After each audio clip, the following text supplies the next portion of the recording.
Alright, so imagine this. You're up at 3 a.m. procrastinating on some school projects. So you open up YGO Pro and decide to mess around with some old builds for decks you like. You specifically decide to mess with Ghostrick because you hate yourself. After deciding to alter the ratios on Ghostrick Doll, you notice something in the search results. There are 4 new Ghostrick cards. Not only that, at least one of them isn't awful. You think about how groundbreaking the options these cards present truly are. What new life these can breathe into a dead deck. But more than that, you wonder how you, the Ghostrick god, could have missed these new cards coming out. It's 4:30 a.m. and the memories begin flooding back. That time you lost to Elemental Heroes. That time you lost to Zodiac. That time you lost to Adamancipator. And your crowning achievement. That time you tied with ABCs out of regionals. By accidentally stalling out Game 1. It's now 6 a.m. and the sun is rising. It's a new day, and there's so many more opportunities to lose with Ghostricks. That's right, today we're talking about Ghostricks, the janky control deck that was outdated on release in 2013. The goal of this deck is to set up crazy floodgates going first, and abuse the ease of access code Talker and Zeus to easily OTK. Now, here's my deck list. I've been given advice not to just show these in one image to prevent people from just skipping through the video, but I'm hoping my decks are so confusing you'll just have to watch through anyway. Let's first get started by going over the rank 3 package of the deck. Any 2 level 3 monsters is full combo. Psychic Wielder, Psychic Tracker, Marauding Captain, the Danger package, Emergency Teleport, and Junk Forward let us freely special summon out level 3 monsters. Whirliter is a tuner, so he also gives you access to Halki Fibrax. Marauding Captain deserves a highlight as the best Ghostrick monster. He lets us cheat out Ghostrick monsters by ignoring their normal summon restrictions. He's also level 3, so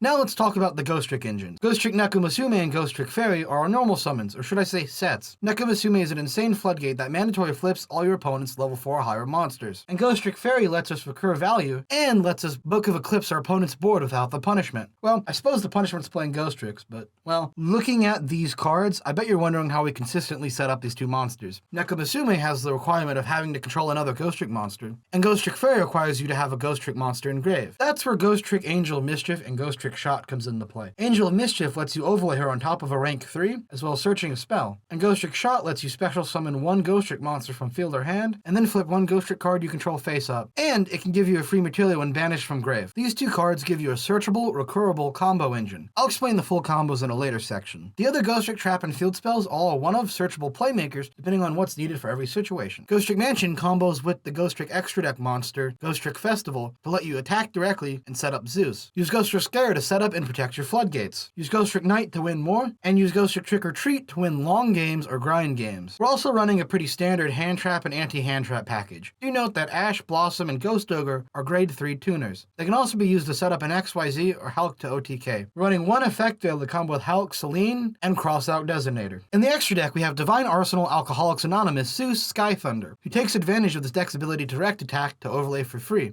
We run Grand Pulse for spell and trap removal, and we run number 3, an extra monster negate. Ghostrick Alucard So Cute Boss are just stepping stones for Angel of Mischief. Ghostrick Festival is the new Ghostrick Link that is a fusion of Clara and Rushka and Link Karibo. It's also how we turn on direct attacking for free. We run Hulk, Selene, and Access Code Talker for an easy access to OTKs. Now, let's talk about combos. Our bread and butter combo is pretty simple. Make Alucard through any means. Overlay Angel of Mischief on top of Alucard. Detach Alucard to search for Ghostrick Shot. Use Ghostrick Shot to revive Alucard. Overlay Angel of Mischief on top of Alucard. Detach Alucard, search for whatever. Use Alucard's in-grave skill to add Ghostrick Shot from grave to hand. Then link off the Materialist Angel of Mischief, make the Ghostrick Link, and bam, congratulations. You traded 3 level 3 monsters for 4 Ghostrick cards. No refunds. From here, our options get a little more open. Depending on what we search, our game plan changes. Going first, searching Ghostrick Scare and setting up one of our 2 main deck Ghostrick monsters is the better option. If it's Nekomusume, this lets us floodgate that's untargetable by infinite impermanence, as it starts face down and only gets flipped face up when it's needed. And if it's stall, you have multiple Book of Moons. If we want to open attack, we can search Ghostrick Mansion off the Angel of Mischief. You can then swing directly thanks to our Link monster, that directly overlays Zeus on top. Thanks to Mischief skill and Ghostrick Shot, we can ensure Angel of Mischief can either give us 2 or 4 materials for Zeus. This is a pretty common combo. I'm just going to explain it in case you don't know, because the deck can access it really easily. Make Needle Fiber. Special summon Effect Veiler from deck. Link off into Selene. Revive Effect Veiler with Selene. Link off into Access Code Talker. Do bullshit. This combo is very useful. Even if you don't OTK with it, this combo can be very useful to making sure Ghost Trick or Treat is live. Here's my siding advice. Going first and second, these are the cards you can side in and out. Now on to matchups. Going to be honest with this matchup list, we lose most games. This deck's not very good. This section is more so just how effective the strategy is against the relevant decks. Deck rating.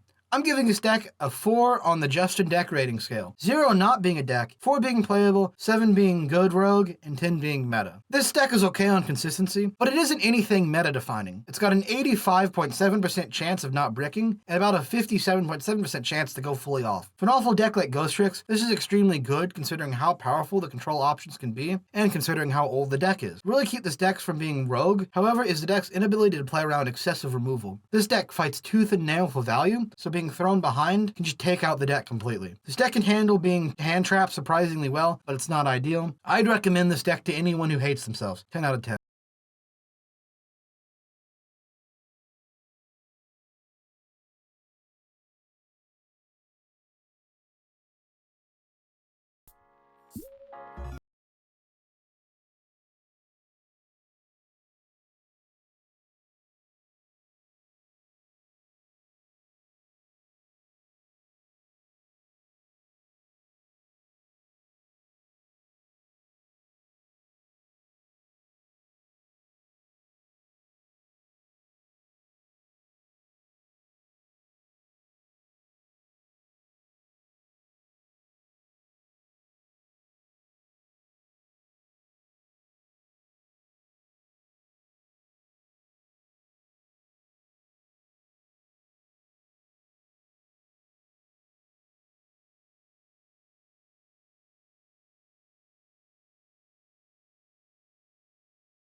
please like and subscribe. More Vanguard content and Yu-Gi-Oh content coming up. Should be a Greed on Deck profile next. Pretty excited for set 3 releasing. See you next time.